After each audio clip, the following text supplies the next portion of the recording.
What up, y'all? How's everybody doing? So we had a couple of y'all early today. What up, Carol, Claire, and Naren? How you guys doing? Welcome back to Boxem Office Hours. We're live every Thursday at 4 p.m. Eastern, Monday at 5, and Tuesday at 4, by the way, as well. We're just popping on, answer any questions you guys got. It's a good day to be kind of taking things more seriously. We got the Q4 rush inbound. Lots of fun stuff in store. So let us know who we got. Let us know what questions you guys got. Oh yeah. Let's see what up. Yeah, Naran, Claire, happy birthday. Thank you, Claire. What's up, Rafaela? Good to see you. Yeah, so Rafaela came out the gate super hot. I think in her first month she sold like 20K. So super stud right there. And give us an update. I'm curious. How are things going for you? What's up, JJE? How you guys doing? Awesome. Yeah, lots of good sourcing to be done. Just because I know a lot of you guys are on the newer side, it's probably your first Q4. The last little bit of the year, obviously the demand goes crazy. One super common question we get is people like wanting to stock up, wanting to buy like $10,000 of this and $5,000 of this, like hoping that the price will go up. Just keep in mind, there's going to be so much stuff. You don't really need to speculate on like seasonal products. And another like misconception I think people get, especially with Halloween coming up, this will still be relevant as well, is like for specific holidays, try to find the products that sell really well during that period, but still sell outside of it, especially when you're on the newer side. You don't want to end up with a whole bunch of, Halloween pumpkins, because on November 1st, those are nothing. Those are not profitable anymore. But the bags of candy, or during Q4, you got toys and shoes and all that kind of stuff that'll still sell year round. Yeah. And only buy stuff that's profitable today. Don't speculate, right? Just nice test orders, and then once the market tells you that a product's good, then you want to buy more of it. Claire just hit her first time. Yeah, awesome. That's love to see that. Let's see. After good you got it back, but definitely throws a damper in the growth there. But the nice part, now that you had an awesome first couple months, you kind of seen how the game works. Now it's just going to amplify massively during Q4. For the most part, prepping for Q4 isn't, don't make it rocket science, right? It's just all your best products are going to be selling faster and for more profit. So the best place to start for all of you guys that already have sales is just looking through that past history of already what you're already good at. Yeah, Garrett broke us down really well on a coaching call the other day in terms of finding similar items. Like if you have one product, like how do you find other stuff similar there, right? So you can search the keywords of that product on Amazon to find multi-packs or potentially multiple listings for the same item, or just similar items from the brand. So say it's like a red t-shirt or a medium t-shirt or something, you can search that item name or the general keywords from that. So say you found like a Gap t-shirt that was really good, you could search Gap shirt to see if there's long sleeves or V-necks or V-neck long sleeves or sweaters, right? So adjacent leads like that, as well as storefront stocking off those brands too, or off the listing that you're doing well, right? And that's just going to find the hottest leads that are right around there. A lot of beginners think the best way to find stuff is to just, say for Halloween, like Warner was mentioning, right? Would be just, searching Halloween products on Amazon or going on Target into their Halloween section.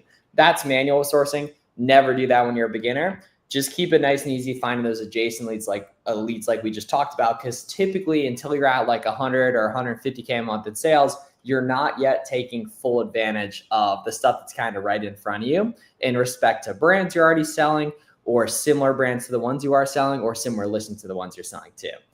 Dab me up, bro. No, thank you, family. Yeah, thank you, man. These are still the OG ones from back in the Pennsylvania days, 2+ years ago, actually. So they're literally the exact same ones as back in there. They're like $10 on Amazon. They're very, very good. I started last Q4 and I'm back time for this Q4 the best time. Yeah, let's get it, Rafael. And anything we can do to help, obviously, make sure to let us know here. That's awesome. Goal for tomorrow is do some sourcing. Yeah, that's a fantastic goal there. Yeah, for sure. Sweet. Yeah, let us know. I know a bunch of you guys are newer to the game, that kind of thing. Let us know what questions you got. Popping on here to help you guys out. Yep, I'm going to pull up some product research examples too that are very important here as well. Just relevant stuff you guys are going to all run into in respect to Q4 sourcing and everything. Okay, we got a Good Boxem question here. Very good question, actually. Super relevant. You mind popping this one up on screen, Warren? Yep. Cool. So, I don't think you're screen sharing if it's supposed to. Oh no, I'm not. No, I mean the comment, the Boxem comment. Oh, okay. Yeah, from Dab Me Up, bro. Yeah. So like certain products for whatever reason don't require FNC labels. I would still recommend printing them. You have to do it on Seller Central though. I would still totally recommend printing them separately. It is very helpful. Not a huge fan of your inventory being commingled. So yeah, I do like the idea of printing out FNC labels regardless, even if it says label not required on Boxem, which you're going to get that notice every now and again. Yeah. For the I guess for the next few months you can still pay Amazon to label it too if you want to save the time on that. Generally it's not super worth it, but it's like 55 cents a unit. The real cost is that it slows down your check-in process because they're going to label those things for you. That program's also going away in a few months, but in the meantime, if you got like a whole bunch of stuff you don't want to deal with, I've done that a couple times. If you got a whole bunch of stuff going out, better to get it out than be super delayed shipping it all out. Yeah. All right, cool. Here we go. Now we got a couple examples for you guys. Super relevant stuff for product sourcing, especially for Q4. Here. Ooh, interesting. Wait, hold up now. Hold up. JJE on Seller App or what? Okay, no. I mean, still pop it up here.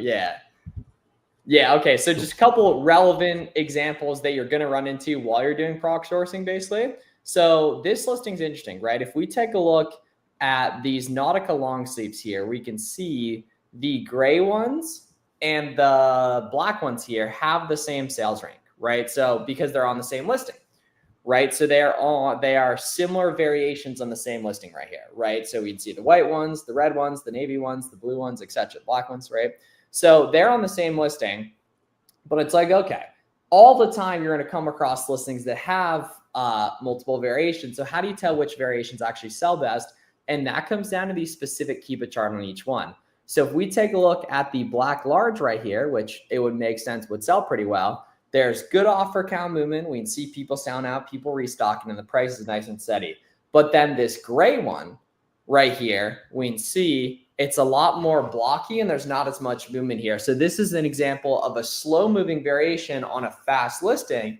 And this is an example of a good moving variation on a fast listing. So they're on the same listing, but the volume's very different between them. And that's super, super important to have a good gauge of with this stuff, guys, because all the time you're going to come across listings that have variations, but then it's like, okay, how do I tell which variations actually sell best? And that comes down to the keep a chart, because the sales rank does not change between variations, but the keep a chart does. So that's how you tell which variations are best on the specific item right there.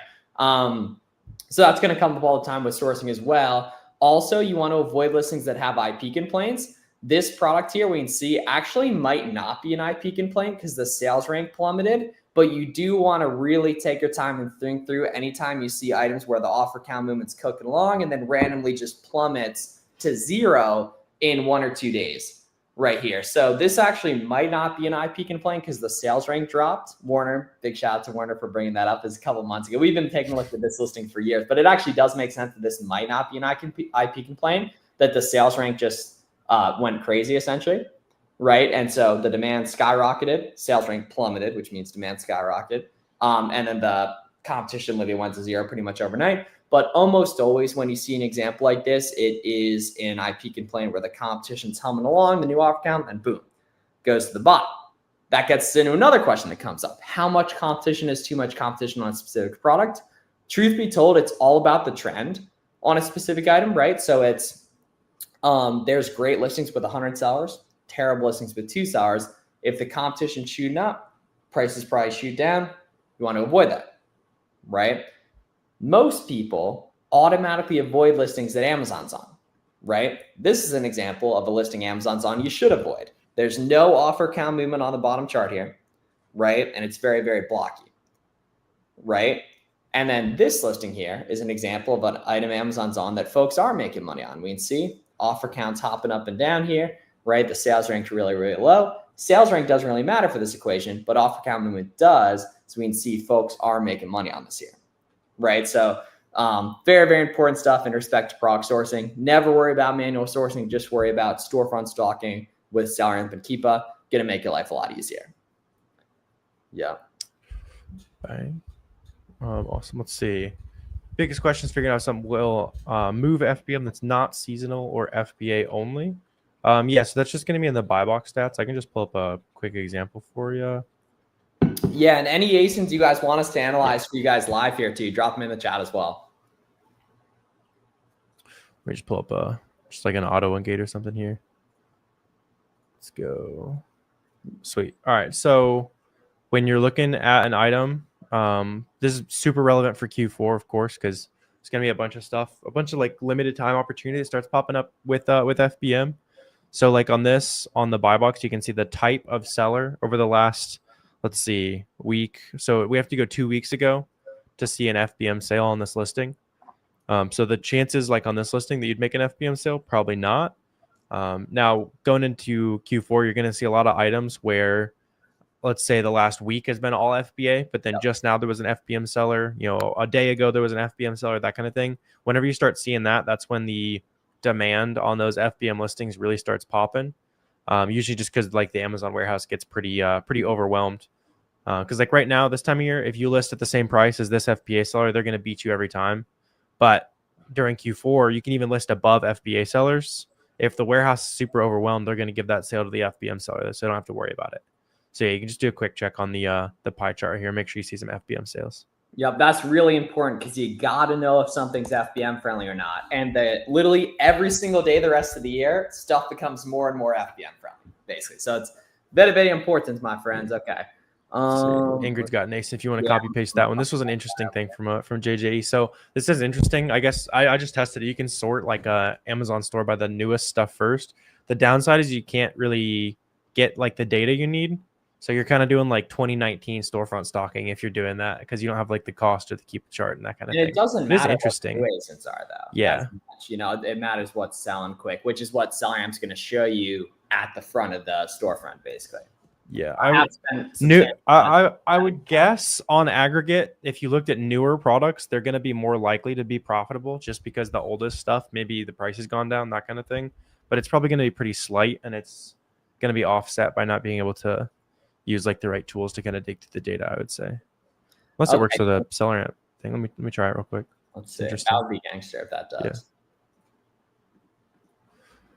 Yeah. What up, Thomas? How you doing, man? Thomas is a legend. Good to see you. How's everything going for you, man? What's your December goal this year?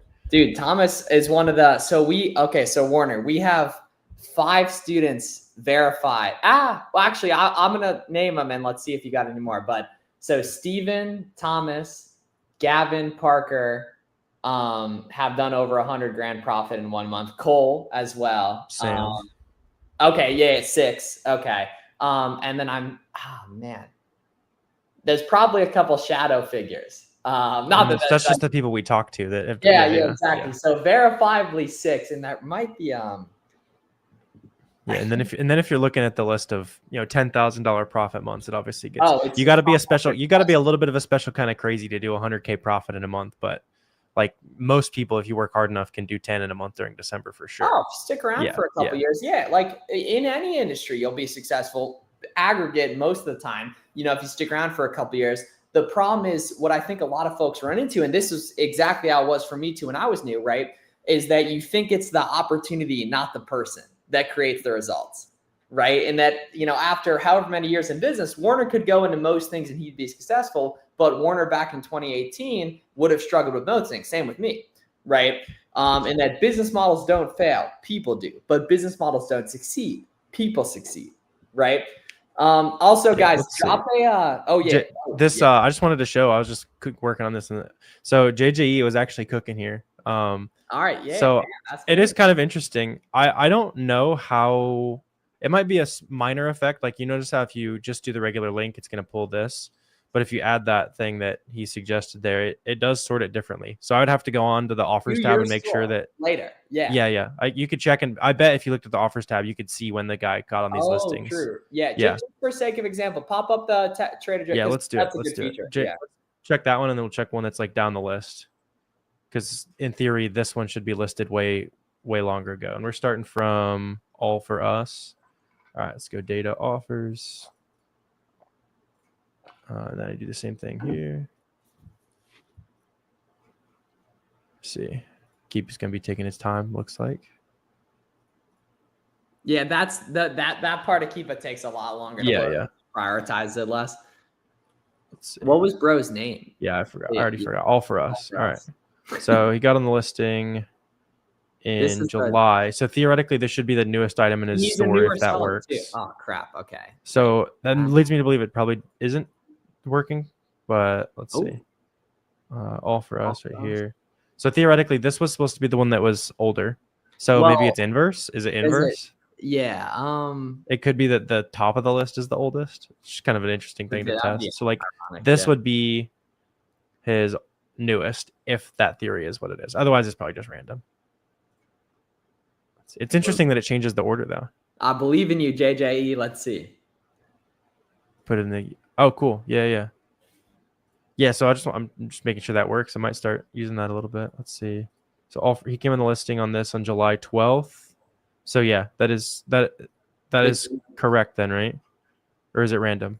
He got on this July. The other one was those are both July 12th, and it was the top and the bottom, so it doesn't actually sort it correctly. Okay, yeah. Just the key is prioritize volume, right? Not when someone listed it, right? And what shows in seller and default view, right, is going to be what's moving the quickest. Yeah, that is interesting. Like it does change it, so I wonder there could be some things to test there. That is cool. But yeah, most of the time, like when y'all are storefront stocking, you're gonna be rather than like figuring out like what's new and that kind of thing, you're gonna be better off being like, all right, what brands do they carry? All right, is there a sale on J. Crew stuff today? Yeah. Check their main website. Check the and the Boxy, 30% off site wide, right? Going on, yeah. You can ask Boxy what's on sale today. Yeah, Google those real quick. That I find those profitably every now and again. I bet you those are good right now. Yeah, they just sell slow. They're probably profitable. They are. Oh, they are. Yeah, they are profitable. They do totally sell slow though. 24. 20. Yeah, so we need like a gift card or something. Now we're just having fun. But there's a 15% code too. Typically. 5% GCX. You see that? Oh, extra 20 when you log in. Oh, you have to write reviews. Maybe can you write reviews without bias? I don't know. Interesting. And then interesting. Okay. I've seen this price lower. They probably got it on a better sale. 19 before. Yeah. Still very interesting. Thought you found a trick. Potentially, there might be something there though. I even just thinking of like that. Yeah, that's awesome. You're built for online arbitrage, man. Like so much of online arbitrage is figuring out this coupon code or when this sale happens or when this site restocks, and even thinking like that is situating yourself really nicely, correctly for long-term success, dude. Big time. Yeah, that's cool. I got Mason here popped up too. Sounds good. Let's see. Okay, so all right. Now I'm not gonna lie, man. This ASIN unfortunately has almost everything that could possibly be wrong. Okay. That's a good example then. Yes. Yeah, exactly. So right off the bat, brand generic. So you need to make sure the listings you're taking a look at are branded correctly, right? So this looks like it's from a brand called Zachary Candy Corn. So we would need this to say brand Zachary Candy Corn. So I'm actually going to look up and see if there's any correct. Yeah, or like whoever owns that. Whether it's Mars or something like that. Yeah. Like, yeah. Okay, cool. So this is the brand here. Yeah. So let's see. Yeah. That one will probably say the right brand. Yeah, because it's ranking so high. Boom. There we go. So you can see. So brand Zachary versus brand generic. Right. And then if we go down here to the Keepa, we can see there's no activity on this. Now it was out of stock, to be fair. Right. But when it was in stock, very high rank for grocery, because groceries are really, really small category, and no wiggle or movement on the offer count, right? Compared to this guy here, where there is, still not good movement on the offer count. I'll show you a listing where there is a bunch of good movement on the offer count. Let's see. I'll do this guy here. So like you can see, competition's trending up a bit right now, but prior to it this is just about as beautiful as a Keepa chart could be.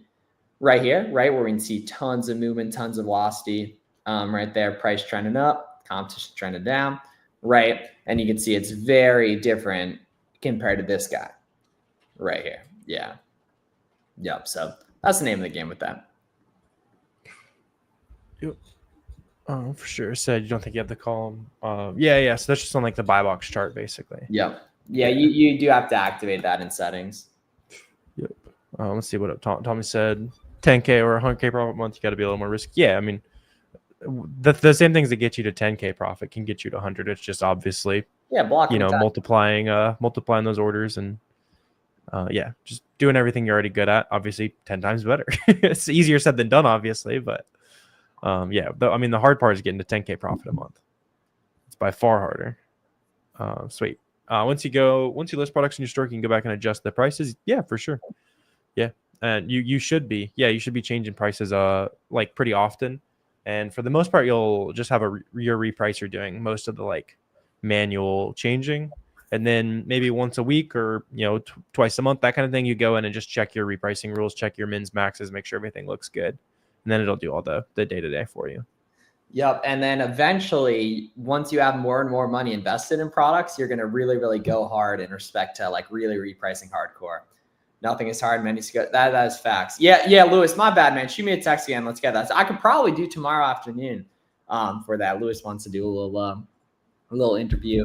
Okay, so this is Merc Doggy says, how do you change the document in order to keep submitting without them saying you need to submit a new document? So you don't have to change it. But it doesn't hurt to, especially when they're saying that. So basically you start out with just the order confirmation email, right? And then eventually, hopefully you get approved just with that. Typically you're going to get declined 10 to 15 times. By the time you get declined a bunch, your other purchase information is going to get here. So the order confirmation, the shipping confirmation, the delivery confirmation, you get the product in hand. So you can take a picture of the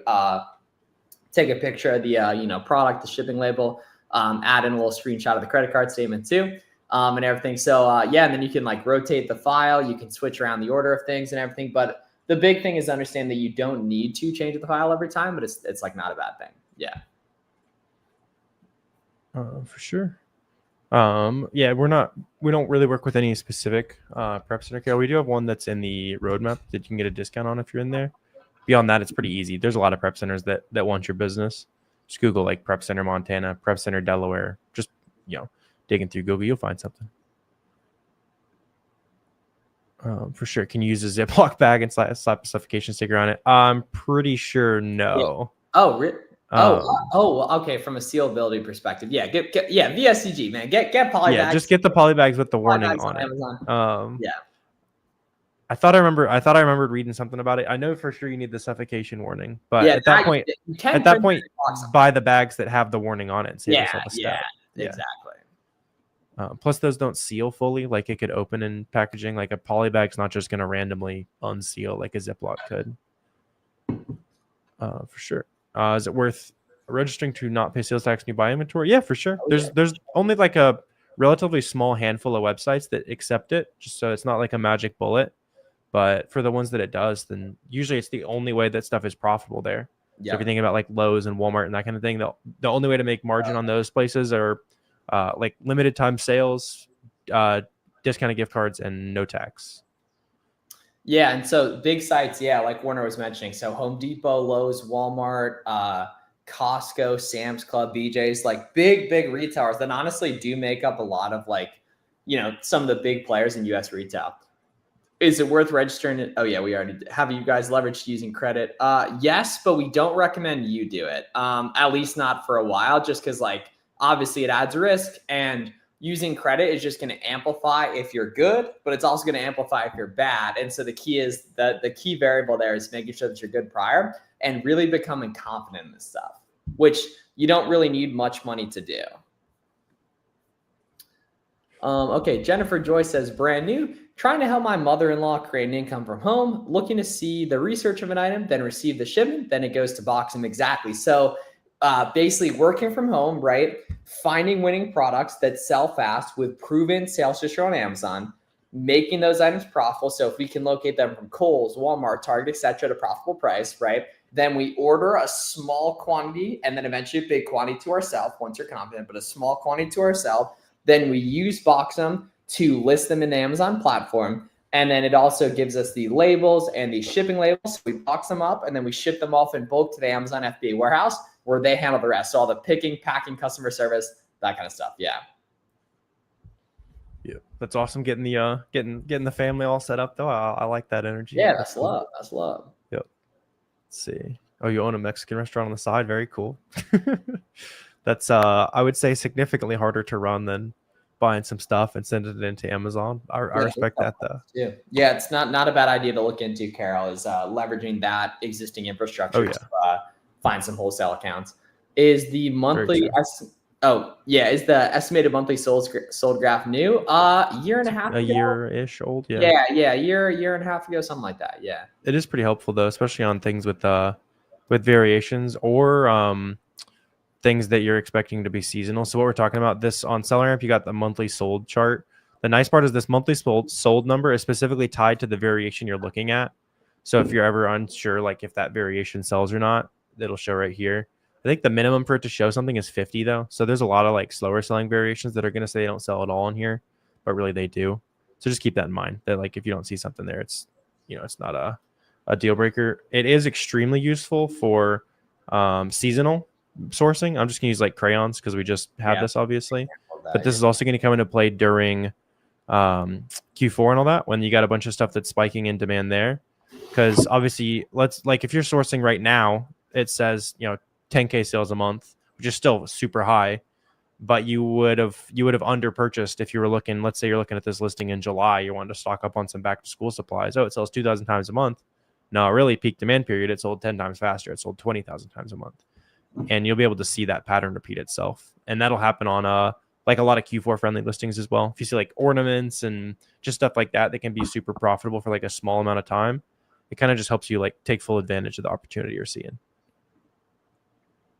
So our friend Corey Gannam has really good content on wholesale, as well as Brad Operation Amazon too. And then Paul Realized Profits is a good guy as well too. All those guys I know pretty well. Yep. She stick the FSQ was the polybags are actual product, the polybag. Otherwise Amazon. Yeah, otherwise I think they're supposed to open it if the label's not on the outside of the bag. Yeah, I can like complicate it and everything. Yep. Too late, family. But what here, up, Adrian, man, come on. Adrian hit a buzzer beater with a couple minutes to spare. Yes, what up, man? How's everything going for you? For sure. Did you answer Jennifer's question here already? No. Sweet. Jennifer's saying how much time you spending on purchasing per week for what volume of potential profit. Obviously, that's going to be a scale that looks really bad right now, right? In the first few weeks of selling, you'll probably make, I don't know, $20 an hour, $15 an hour if you want to look at it. Sometimes maybe even less, right? But after you've been doing it for a long time, I'd say at this point, actually, I just uploaded a video. If you want to see proof of this, I literally a couple hours ago uploaded a video. I sourced for 15 minutes to see what I could make, and it was about $500 in profit, right? So let's be a little more conservative. Say you can make $1,000 every hour you're sourcing. Say it was a really good 15 minutes, that kind of thing. So obviously it goes up a lot. Right now, just kind of, whatever your skill set's at right now. For us, we're spending like 20-25 grand a month. If you want like our business number though. Wow, I'm a complete beginner and studied all YouTube courses in ChatGPT. Still worry I will make a sale or not. Plan to invest 5K in wholesale from Pakistan, selling my car. Okay, so definitely don't spend 5K. Start super nice and light, man. But good on you for having that budget ready to roll. But you just want to start nice, small, low risk. We're obviously here to help and answer any questions that you got, man, too. Yeah. Just throw like 1 or 2K into some products and kind of test the waters. Yeah, exactly. And make sure they look good. Make sure you watch a bunch of content prior so you know what to do, Yep. Do you analyze based on 90-day for non-seasonal? More or less, yeah. Mostly when you're a month, unless it's like very volatile. I say check 90-day for like pricing volatility, and then the recent stuff for like how fast it's selling right now. Just volume can change a lot over 90 days, especially depending on what it is. Like if you're looking at too, for sure. Like if you're looking at shorts and even probably short sleeve t-shirts and flip flops and stuff like that, 90 days ago is a whole lot better than right now. Now is people starting to buy pants and that kind of thing, right? And that's just like with closings in specific. So wow, it's also says, in how much months can I scale to 2K in profit on average? So that's a fire question, dude. It completely depends on obviously your propensity to take action and everything, but with the budget you have, I think, you know, within 3 months, you could totally go ahead and do it. Being really new, I'm nervous about trying to engage most things. Okay, JJ, for how good you are at product Yeah, research, that was a good product research question. That you are completely irrational to be worried about ungating, man. And you're like, for how deep into this and how good you are, you think about this stuff, ungating should be the last thing you worry about, man. If it was impossible, there'd be no sellers in these listings, right? And if other people can do it, you can too, man. Yeah, so you got to remember, bro, 80 years ago, you would have been like this right there, right? Be very happy that what you get to let yourself be nervous about, right, is, you know, ungating products on Amazon, man. Yeah. Will my shipments still be accepted by Boxem and Amazon if I choose to not send my products through polybags? If it requires a polybag, then you got to polybag it. Yeah, I mean, no one's like it would I guess, yeah, at Amazon, they'll like, you know, say something, but they'll probably still sell it. Because when you list it, like on Boxem, it'll say you have to FNSKU label, you have to polybag, right? So then when they check it in, that the workers are going to be checking for that. Yeah, and then you'll also get some bad feedback. Typically, usually there's a reason you polybag, right? Like it's you know, it's a white T-shirt that's going to get dirty on the conveyor belts and that kind of thing. Yeah, we missed any crazy takes from LOL's pros today, unfortunately. I wonder what he's up to. Yeah. Awesome. Yeah, good vibes today for sure, though. Appreciate y'all. Good to see everybody. We'll see you guys again very soon. Lots of fun kind of Q4 prep in store here. And yeah, thanks for hanging out, everybody. If you don't already have Boxem, make sure you grab a 2-week free trial right now as well. It's kind of how you ship items, track profit. Couple very cool features coming, and there's also the personal AI assistant. So if you need help sourcing or literally solving anything in your business, Boxem is going to solve that for you. And yeah, Rebecca, you're asking about if you're a new seller. Yeah, so it'll make that first shipment easy. And then any questions you have, like about Amazon, the AI assistant in Boxem is specifically trained to be an Amazon seller. So it's going to be an awesome resource for you. It's basically like, you know, if a Google search had thousands of hours of Amazon experience kind of baked into it, basically. But yeah, good to see all you guys. You guys have a good rest of your day. Let's crush it.